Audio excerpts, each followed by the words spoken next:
Hello, dear listeners, and welcome to a new episode of our Letter to Vox podcast. Today we are taking a monumental plunge into the mind of one of history's greatest thinkers, Aristotle. We're not looking at dusty history.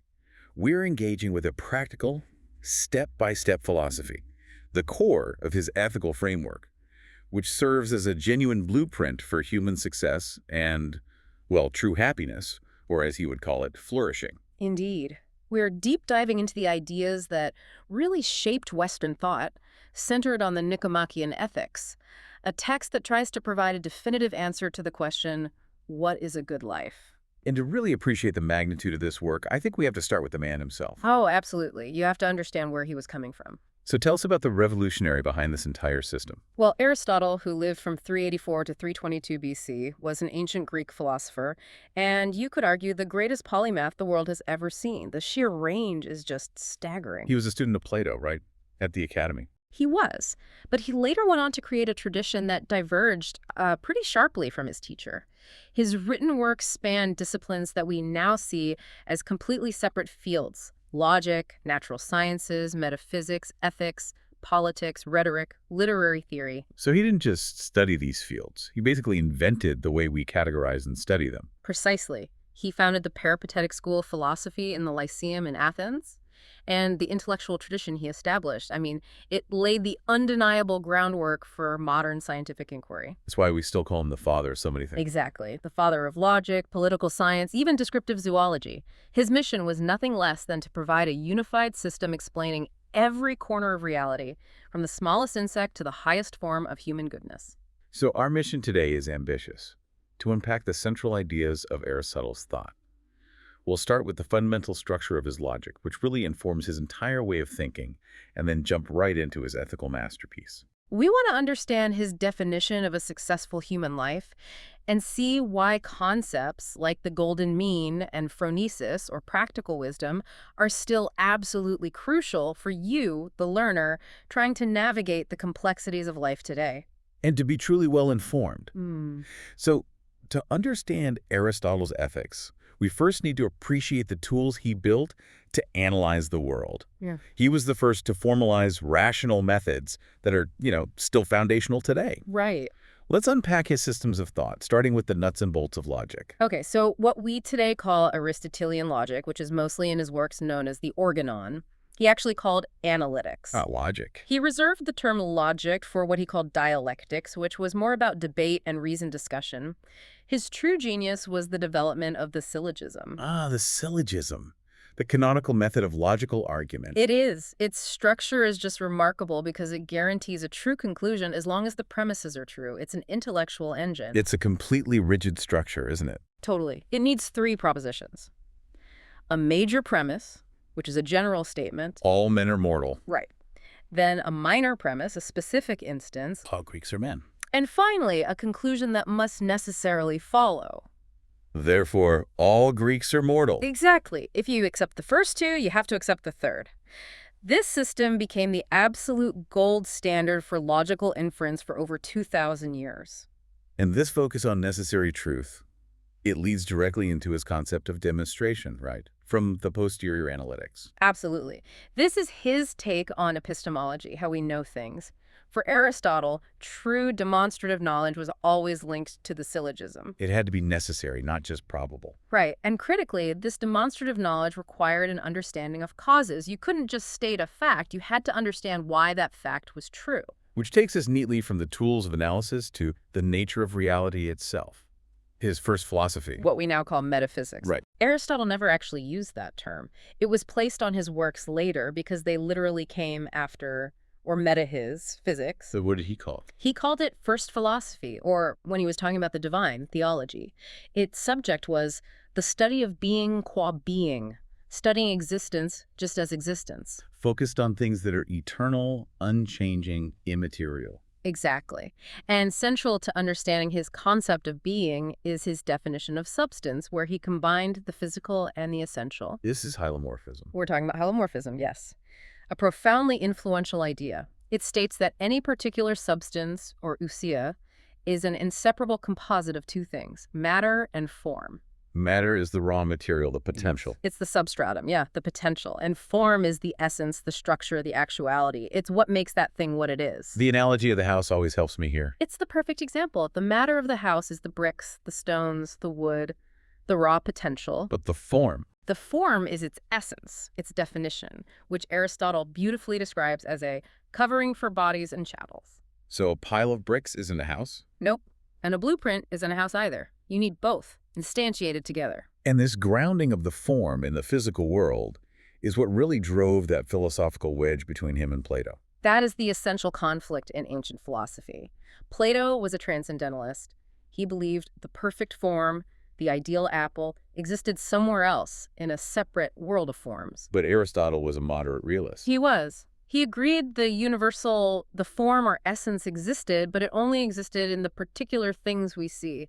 The universal form of apple exists, sort of, multiply located within every single physical apple. Which made his system naturally observational, empirical. Perfectly set him up to study the natural world. So let's shift to that natural world, his natural philosophy, his version of physics and biology. Right. His science was fundamentally descriptive. It was either theoretical, practical, or poetical. And central to his theoretical science was his cosmology, defined by the 5 elements. He took the 4 terrestrial elements: earth, water, air, fire. And he added the heavenly ether. And ether was only for the celestial realm. Correct. A divine, immutable substance that moved only in circles. Down here, on the terrestrial plane, the 4 elements correspond to pairs of qualities: hot, cold, wet, dry, and crucially, they have natural vertical motions. Fire goes up, earth goes down. Exactly. Fire and air move up toward the heavens, earth and water move down toward the center of the universe. Everything is just seeking its natural resting place. And this framework leads to what modern scientists see as the biggest conceptual hurdle of his physics, the problem of motion. It's fascinating because it was based on really keen but ultimately incomplete observation. He distinguished between natural motion things going to their resting place and violent or unnatural motion. Anything requiring an external force, like throwing a stone. Right. And his observation was that heavier objects need more force to move, and objects pushed harder move faster. This led him toward a relationship where force seemed proportional to speed times mass, something like 5 mVLI. But the real intellectual difficulty was the immediate consequence of that. Yeah. If motion requires a continuous mover, what keeps a stone flying after it leaves your hand? The hand isn't touching it anymore. Right. So Aristotle had to postulate that the air around the projectile was being displaced and was somehow pushing the stone forward. Which feels a little awkward. Very counterintuitive. It forced later medieval thinkers to come up with the theory of impetus, an internal quality transferred by the mover to explain it. So whether we're talking about a flying stone or a philosophical idea, everything is explained through his famous 4 causes. The 4 causes, or atia, are the 4 necessary explanations for why anything exists or changes. It's an incredibly thorough framework. First is the material cause, the raw stuff. The bronze of a statue, yep. Second, the formal cause. The design, the blueprint. Third, the efficient cause, the immediate agent that caused it. The sculptor hammering the bronze. And finally, the final cause, the ultimate purpose, or telos. For the sake of which. Yeah. The reason it was made. Exactly. The statue's purpose is to honor a god or decorate a temple. And that final cause, the telos, is what's most critical for our ethical discussion. Because if everything has a purpose, then what is the purpose of being human? that's the perfect transition. We're shifting to practical philosophy. And Aristotle starts the Nicomachean Ethics with an assertion that seems so obvious, yet it's profound. Every human action aims at some good. Right. And since we don't want an infinite regress of aims, there must be a final, ultimate good that we desire for its own sake. And this target, this ultimate aim, is the chief good. He calls it happiness, or eudaimonia. And it's so important for you to understand that this isn't happiness like a temporary feeling. It's not a mood. No. Eudaimonia is closer to flourishing or living well or success in life. It's an objective state of being, not a subjective feeling. It defines the quality of an entire life. And he immediately places this whole ethical inquiry inside the framework of political science. Yeah. Why? Why is politics the highest master science? Because the good for the individual is necessarily dependent on the good for the collective. Political science, through legislation, determines what activities should exist in the city. So its end goal encompasses all the others. Exactly. Aristotle explicitly says the good of the city is a nobler and more godlike thing to aim for than the good of the individual alone. The polis is the necessary environment for human flourishing. Okay, that makes sense. The state's purpose is to create the conditions for the good life. But how do we define that good life for a human being? This is where he uses his analytical tools in the function argument, the ergon argument. Ergon, the characteristic activity. Exactly. A flautist is playing the flute, a sculptor is sculpting. So what is the unique ergon of a human being? He uses elimination. It can't be just life like a plant. Or sensation like an animal? The only thing left is the exercise of reason. Exactly. So just as the good of a flautist is playing the flute well, the good of a human must be exercising reason well. Which leads to his famous conclusion. The human good is defined as the activity of the soul in accordance with virtue. And if there are several virtues, in accordance with the best and most complete one. Exercised over a complete life, that last part is key. Flourishing isn't a one-off achievement. And this powerful definition lets him just summarily dismiss the common ideas about what happiness is. He rejects the three prominent life paths. First, the life of pleasure. Bodily gratification. The life of the masses. He's pretty harsh here. He calls it quite slavish and fit only for cattle.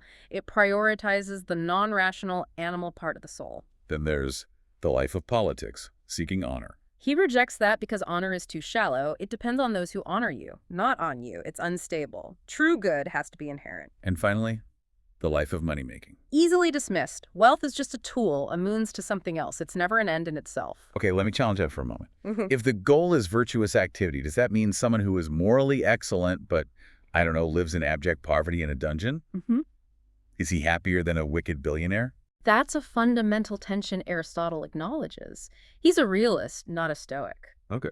He argues that what truly matters is virtuous action, but he grants that a person needs external goods, health, resources, friends, to prevent impediments to those actions. You can't be generous if you have nothing to give. Exactly. You can't pursue great honor if you're constantly sick. So he does address the role of bad luck, of fortune. Yeah. Can tragedy actually destroy a virtuous person's flourishing? Yes. He thinks the virtuous person will bear misfortunes with grace, showing their nobility, but he admits that persistent, major turns of fortune can indeed damage one's ability to act virtuously. So it's not foolproof. No. If you suffer constant tragedy, it becomes extremely difficult, maybe impossible, to exercise that complete virtue over a complete life. He maintains that only major misfortune can shift happiness, but the noble character still shines through. Okay, so we know the goal is flourishing through virtuous activity. Now we need to understand the mechanics. How do we get there? It starts by looking at the structure of the soul. The bipartite soul. It explains where the different virtues come from. Right. The soul is divided into two main parts, the rational and the non-rational. No. The rational part is the source of the intellectual virtues. Things like Sophia theoretical wisdom and phronesis practical wisdom. This part calculates and contemplates. And the non-rational part? That's more complex. It has the vegetative part, basic life functions, which has no ethical role. But more importantly, it has the appetitive or desiring part. Our passions, desires, appetites. And crucially, while it's non-rational, this part can be trained. It can listen to reason, like a child listens to a parent, and this is the source of the virtues of character. Moral virtues like courage and generosity. Exactly. So that capacity for training leads to the central concept of the acquisition of virtue. If we aren't born brave or just, how do we get there? Through habituation. Virtue is acquired through repeated actions, just like mastering a skill, like playing the lyre or building a wall. It's practice. It's all practice. Aristotle argues legislators make citizens good by habituating them. The observation is simple and elegant. Like states arise from activities. You become just by continually acting justly. It sounds like muscle memory for the soul. That's a perfect modern analogy. It means the activity comes before the state. You act bravely, which then shapes your character so that eventually you are brave. And this is all tied up with how we handle pleasure and pain. It's central because people become bad by pursuing or avoiding pleasures and pains wrongly. Yeah. At the wrong time, in the wrong intensity, for the wrong reasons. The truly virtuous person doesn't just do the right thing. They do it with pleasure. If you act justly but you hate doing it, you aren't truly just, you're just self-controlled. Virtue is the state of finding enjoyment in doing the best actions. Which brings us to his most famous and maybe most misunderstood concept, the doctrine of the mean. Yes. The Mazoros. People hear moderation in all things, but that's a real oversimplification. It's a huge oversimplification. Virtue of character is defined as a mean between two vices, one of excess and one of deficiency. So courage is the mean between rashness and cowardice. Right, and we have to stress this is not moderation, because the mean is relative to us and the specific circumstances. It's not a mathematical average. It's relative to the agent, the context, the situation. Exactly. He notes that to hit the mean, you must act at the right time with reference to the right objects, towards the right people, with the right motive, and in the right way. So sometimes the right action is an extreme action. Sometimes you must be very angry if the injustice demands it. Giving away a tiny amount of money might be the mean for a poor man, while a huge estate might be the mean for a king. Let's run through some of his specific examples. Sure. Courage, as we said, is the mean between cowardice and rashness. Generosity. The mean concerning money. The deficiency is stinginess. The excess is wastefulness. And he actually thinks wastefulness is a bit better than stinginess. Why? Because the wasteful person at least benefits other people. The stingy person benefits nobody. What about truthfulness? That's the mean in self-expression. The excess is boastfulness exaggerating your qualities. The deficiency is self-depreciation understating them. And anger. Even temper is the mean. The deficiency is non-irascibility, which he calls foolish, not getting angry when you should. The excess is quick temper. So hitting the mean is an art form, not a calculation. It requires profound judgment. It does. But he also gives us a vital warning. The doctrine of the mean doesn't apply to everything. Right, this is crucial. He explicitly says certain actions are just inherently bad. They're already defined by depravity. Things like adultery, theft, spite, murder.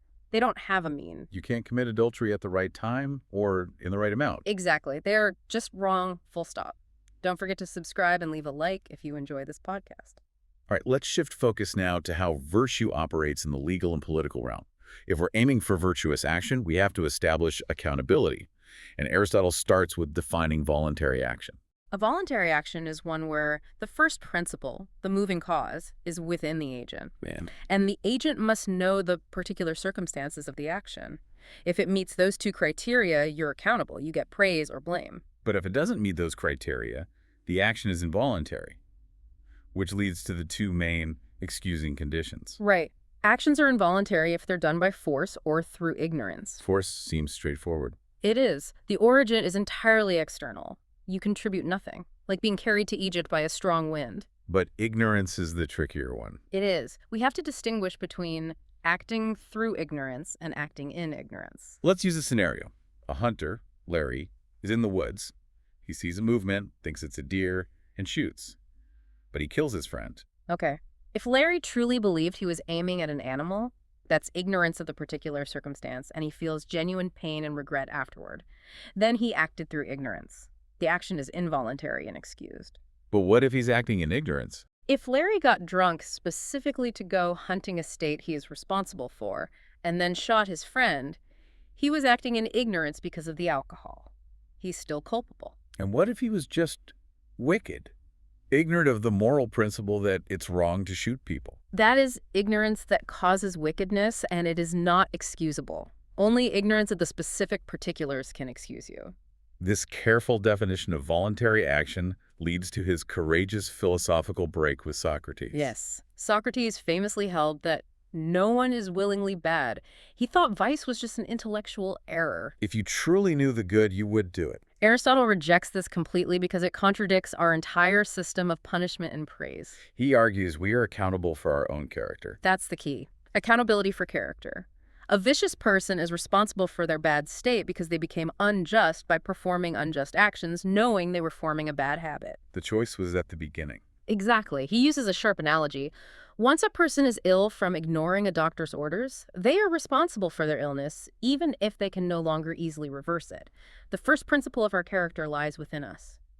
Okay, shifting to law and society, let's explore justice. Aristotle first distinguishes between universal justice, which is basically lawfulness, the whole of virtue in relation to others, and particular justice, which is about fairness. And particular justice splits again. It does, into distributive justice and rectificatory justice. Distributive is about sharing goods in a community. Yes, and it relies on proportional equality, not simple numerical equality. It's about distribution according to merit. Like a business partnership, if I put in 75% of the work, I should get 75% of the profit. Absolutely. Giving you 50% would be proportionally unjust. And rectificatory justice. That's about setting things right in transactions, whether voluntary, like a sale, or involuntary, like a theft.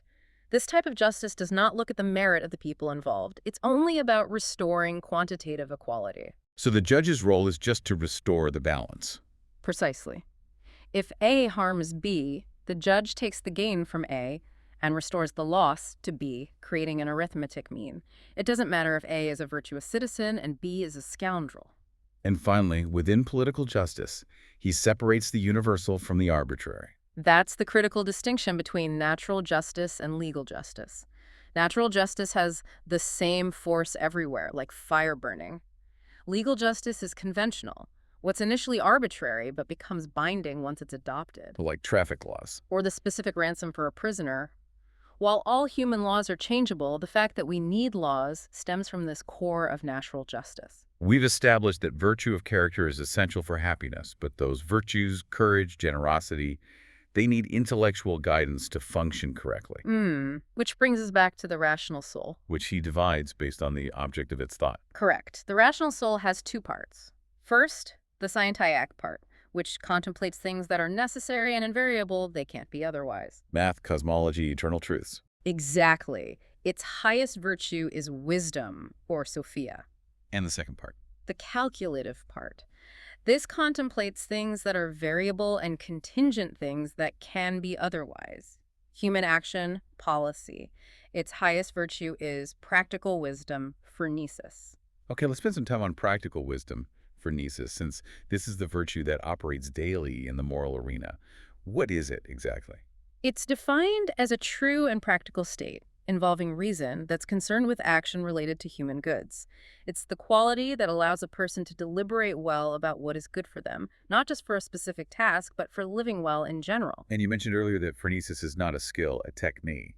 Why is that distinction so important? Because the standard of excellence is reversed. If a doctor intentionally gives you the wrong medicine, he actually demonstrates a greater knowledge of his skill, his technique, than one who messes up by accident. Voluntary error shows greater skill. Right. But in phronesis and moral virtue, the person who voluntarily does wrong is worse than the one who does so accidentally. So phronesis has to be a virtue, not a skill. So its function is not just following a set of moral rules. Oh, far from it. Phronesis is less about applying universal rules and more an ability to see the specific situation correctly, to grasp the morally important details of the moment and determine the relative mean. It issues commands. It does. It tells the appetitive part of the soul how to feel and how to act right now. And this command requires specific, particular knowledge, not just abstract ideas. Absolutely.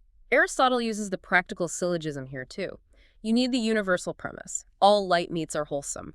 But you also need the particular premise. Chicken is a light meat. And the particular knowledge from experience is often more critical. Yes, an experienced person who knows what works in practice is more likely to act correctly than a young theorist with abstract knowledge but no specific insight.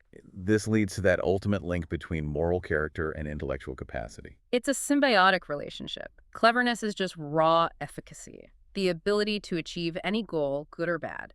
But when that cleverness is guided by moral virtue, which sets the right ends, it transforms into phronesis. Which leads to the definitive conclusion. One cannot be really good without practical wisdom, or practically wise without virtue of character.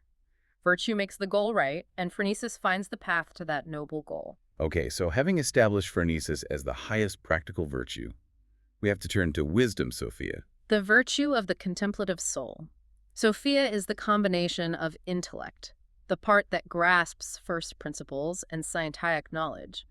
It's knowledge of what is, by nature, most honorable, the eternal, unchanging, and divine. And because its object is the highest, Sophia is the highest science. And this intellectual pursuit ultimately defines Aristotle's vision of complete happiness. It does, doesn't it? While the second best form of happiness is the life of moral virtue, the political life, the complete happiness, the most perfect form, is the activity in accordance with the highest virtue. Which is the activity of contemplation. The godlike life. The intellect is the highest part of us. Contemplation is the highest, most continuous, and most self-sufficient activity. It's the activity of the gods. So the life in accordance with the intellect is the best and happiest. Exactly. Now, you still need external prosperity, health, food, resources to prevent the impediment of this activity, but the activity itself is self-sufficient. It doesn't depend on excess. The ideal human is the phronimos engaged in contemplation. But Aristotle, being a keen observer, didn't ignore the reality of human failure. No, which he analyzes under the concept of acrasia or incontinence. This is where his psychology becomes so incredibly useful. The incontinent person is someone who acts contrary to their rational choice, led by a strong appetite or spirit, even while knowing perfectly well what the right thing to do is. And this is different from the intemperate or vicious person. Very different. The intemperate person acts wrongly by rational choice. They believe pursuing present pleasure is the right thing to do. So the incontinent person knows they're making a mistake, but the vicious person thinks they're doing the right thing for themselves. That makes the intemperate person worse. Much worse. Because their rational choice, their first principle, is corrupted. The incontinent person, despite their failure, preserves the best thing, the underlying knowledge of what is right. So how does he explain that failure in terms of the practical syllogism? It's a fantastic piece of psychological analysis. The failure happens in applying the particular premise. Let's say Larry holds the universal premise. Sweet things are bad for me and should be avoided. Okay. He also holds the particular premise. This chocolate bar is a sweet thing. Desire interferes at that moment and forces him to either ignore the particular premise or suppress the major one. So desire doesn't erase the knowledge, it just paralyzes its application. Exactly. Aristotle says desire is like alcohol. It causes the person to speak and act without fully understanding the import of what he says. The knowledge is latent, but ineffective. Which is why the incontinent person feels regret right after, but the intemperate person doesn't. He also compares failure of control in anger versus failure of control in bodily appetites. And he thinks incontinence with respect to anger is less shameful. Yes, because spirit, or anger, listens to reason to some extent. It hears the command of reason but is too hasty, like a servant who rushes off before the master finishes the instructions. But appetite. Appetite is treacherous. It doesn't listen to reason at all, so being overwhelmed by it is deemed more shameful. And finally, he tackles the entire philosophical dispute about pleasure. Is it good? Is it bad? He avoids calling pleasure the chief good, but he defends it against those who claim all pleasure is bad. He concludes pleasure is not a process like healing. It's an unimpeded activity. It's the flourishing or perfecting of a given activity. And its moral quality depends on the quality of the activity itself. Precisely. The pleasure proper to a virtuous activity is good.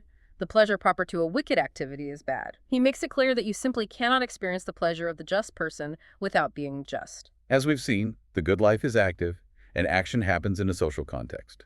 Aristotle dedicates a huge part of the ethics to friendship or philia. Right, recognizing that relationships are not just nice to have, but absolutely necessary for a complete human life. He says no one would choose to live without friends, even if they had all other goods. And philia is a broader concept than modern friendship. It covers family, political alliances. It does. And he maps out 3 types of friendship based on what is loved in the friend. First, utility. Based purely on benefit, common among the old or tradesmen. It dissolves when the utility ends. Second, pleasure. Based on enjoyment, common among the young. It also ends when tastes change. And finally, complete friendship. This is the lasting friendship of good people who are alike in their virtue. They wish good things for the friend's own sake. The bond is rooted in the character of the other person. And this is the only type that is enduring. Right, and it naturally includes utility and pleasure as well, but it requires shared moral commitment. It takes time. He then addresses a common criticism, self-love, which often has a bad reputation. And he suggests there's a morally praiseworthy form of it. First, there's the bad self-love, which is rightly reproached. This is the person assigning themselves the largest share of money, honors, bodily pleasures. The behavior of the masses, yes. They gratify the non-rational lower parts of their soul. But the good self-love is something else entirely. The good self-lover assigns himself the largest share of what is noble, justice, temperance, virtuous actions. They seek to gratify the most authoritative element within themselves, which is the intellect. So by obeying their highest rational self, they become the better self-lover. Exactly. In fact, this is the person capable of the greatest sacrifice for friends and country, because they realize that procuring the noble action, The sacrifice from themselves is the highest personal good. And this expansion from the individual to friendship culminates in the political community, the polis. The polis is a natural community. Aristotle famously declares that man is, by nature, a political animal. Because our unique function is reason, and reason requires language and community to deliberate about noble action. Right. And the city is prior in importance to the family and the individual. Because the whole must be prior to the part. The city provides the structure, the education, the moral environment for the individual to flourish. The aim of the political partnership is not just economic stability or avoiding injustice. It's for the sake of noble actions. Which brings us to the critical necessity of the law. Law is essential because the masses are generally driven by fear and punishment, not by shame or a love of the noble. It has a compulsive power. A compulsive power needed to guide citizens toward virtuous habits when their own reason is weak. He defines law as reason proceeding from a kind of practical wisdom and from intellect. And he wasn't exactly impressed with the state of ethical education in most ancient cities. No. He observed that only Sparta was careful about the upbringing of its citizens.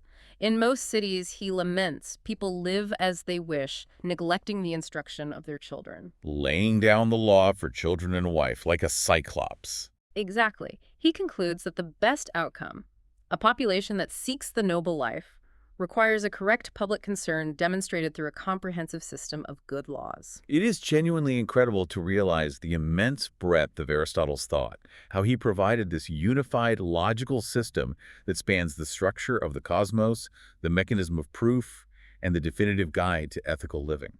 It truly is a complete vision. He didn't just write a moral treatise. He provided a framework for what it means to be a successful human being, rooted in reason and community. So let's distill the central statements of his practical philosophy, the takeaways that should stay with you long after this deep dive. All right.